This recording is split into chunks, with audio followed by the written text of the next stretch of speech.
Hey guys, so for those of you that don't know, I'm actually a huge comic book fan. I have my weekly books that I pick up at the local comic book store. I read them various ways, whether it's old back issues or trade paperbacks. I love comic books. I love superheroes, Marvel and DC. Today what I want to talk about is something that I've gotten into in the last couple of years. It's basically the Marvel monster comics from the 1970s. And these things are a lot of fun. They did all sorts of characters like Frankenstein and Dracula. And it goes back all the way to the 1950s. Back then, parents groups were trying to crack down on comic books for the way they were influencing or manipulating the youth.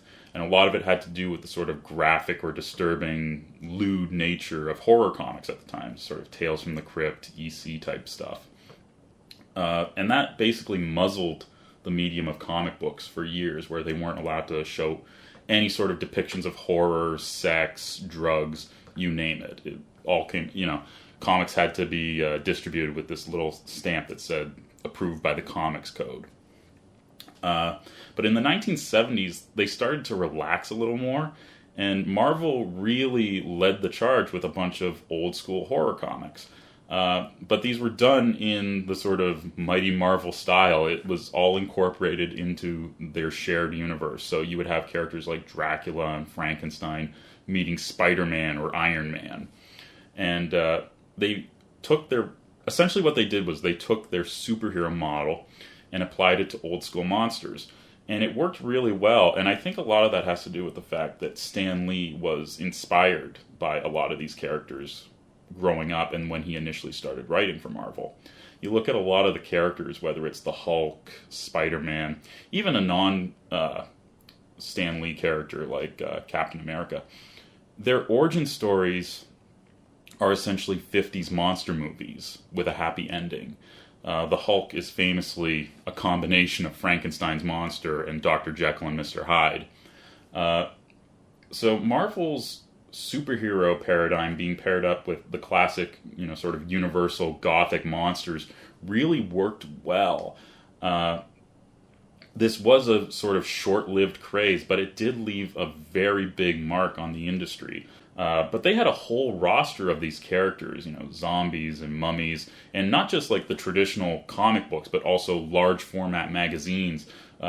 Marvel at the time was experimenting with different mediums and things like this, or say Howard the Duck, the sort of oddball things that might appeal beyond the superhero crowd or to an older audience.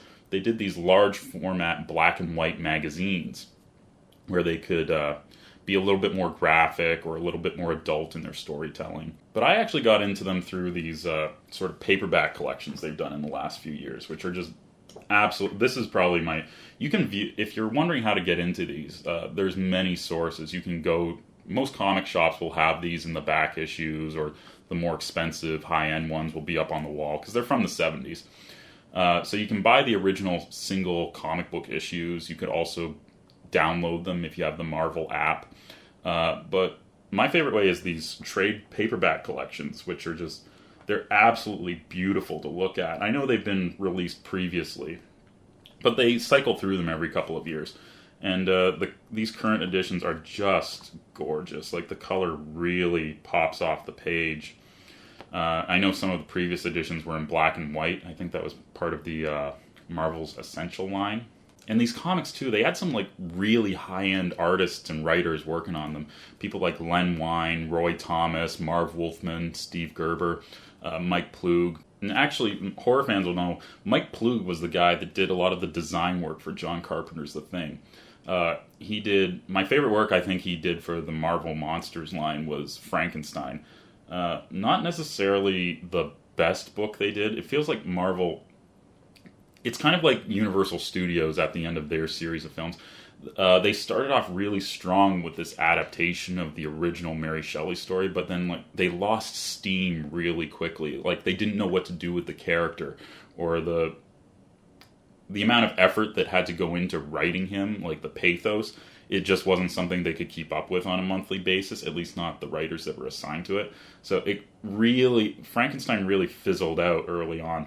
But those early issues were illustrated by Mike Ploog, and it was such a perfect fit. Like, the sort of wrinkly lines in the face, the corpse-like monster. It was just beautiful. Like, outside of the Karloff character from the Universal film, it's one of the best representations of Frankenstein's monster I've ever seen. Another popular character they did who ran for some 40-odd issues was Werewolf by Night.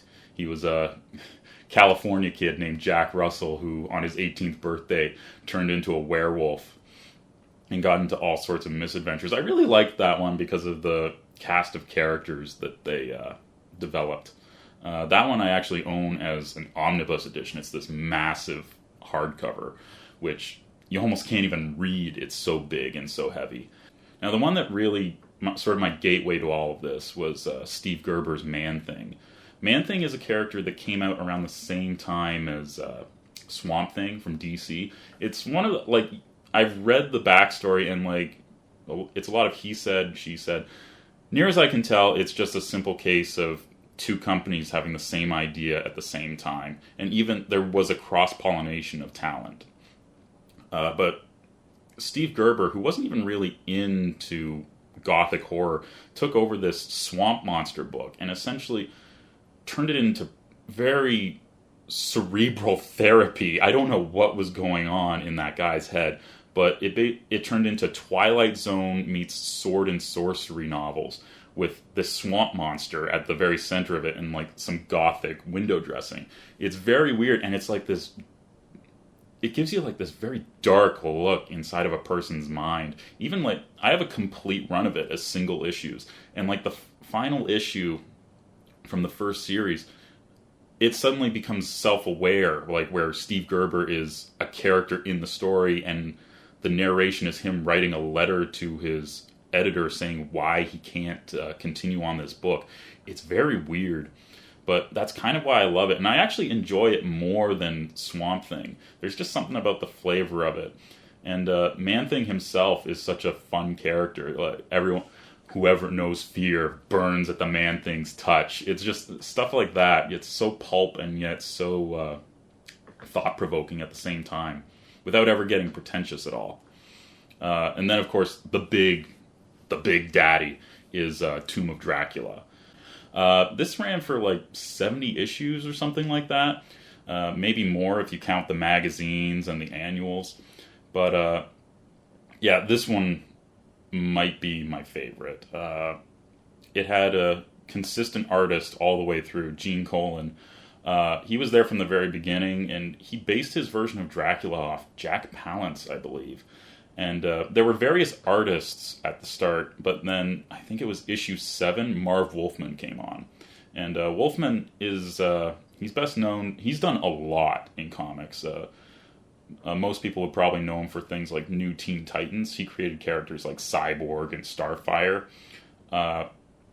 Apparently he wasn't even into horror or monsters at all, but like there was like such a shift reading issue 7 versus the previous ones. It's like the other writers, they had seen vampire movies and were doing a comic based off that.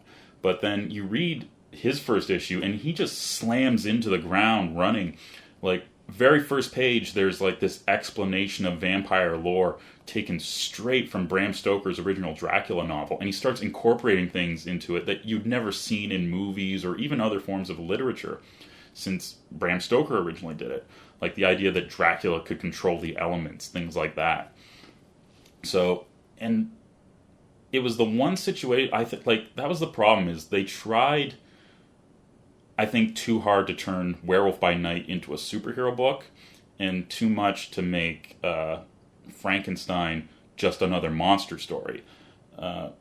Man-Thing survives because it's essentially its own beast altogether. But Dracula hit the sweet spot where it was able to do this sort of episodic gothic horror while also introducing heroes and villains without it ever getting stale or boring. I also love, one of the things I love about it is the artwork, in that it's so, at times, minimalist, where like you almost have to like do a double take. It's like, wait, what did I just see happen?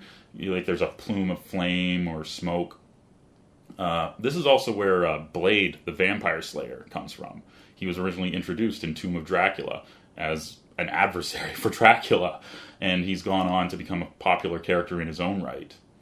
But yeah, if you're looking for something different, I definitely recommend the Marvel Monster comics from the 1970s. They are so fun, so fast, and they just do lots of weird things with these sort of classic character types that I've never really seen done before. So, yeah, highly recommended. And just get a hold of them whatever way you can, whether it's old back issues, downloads, or even the paperback collections. The paperback collections, I can't speak enough for the quality of them, but yeah, give them a shot. They're a lot of fun. Also, we just gotta look at giant-sized man thing.